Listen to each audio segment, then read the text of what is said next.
7 heures ce mercredi, le chef du gouvernement ivoirien est à Zurich en Suisse. 2 heures de route à travers les Alpes, il est accueilli à Davos, la célèbre station de sport d'hiver qui reçoit cette semaine tous les décideurs de la planète. C'est ici que 3 jours durant se tient la 45e édition du Forum économique mondial, thème choisi, nouveau contexte mondial. La rencontre réunit plus de 2500 participants dont des chefs d'État et des responsables d'importantes multinationales. L'occasion pour la Côte d'Ivoire de côtoyer des partenaires économiques potentiels. Et ce qui nous intéresse, nous particulièrement ici au niveau de Davos, c'est le secteur privé international.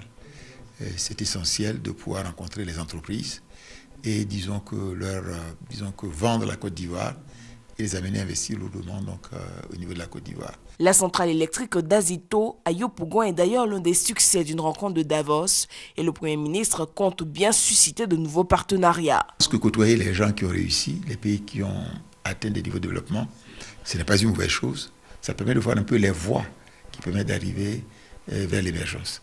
Vous allez voir qu'il y a beaucoup de pays asiatiques ici. Vous allez en rencontrer beaucoup et ils ont vu la voie qui les amène vers l'émergence déjà. Nous aussi, on veut le faire. Et l'Afrique, vous allez avoir de plus en plus d'Africains qui participent donc à ces rencontres. On veut trouver les bonnes voies pour aller vers, l'émergence. L'Afrique n'est pas condamnée à être pauvre.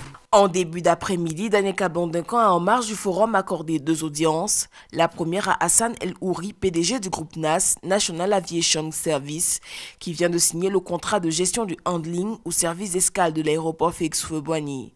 Un groupe français de financiers aussi a été rencontré. Il entend renforcer sa coopération avec le pays. Ce soir, le chef du gouvernement est l'invité du dîner privé du forum.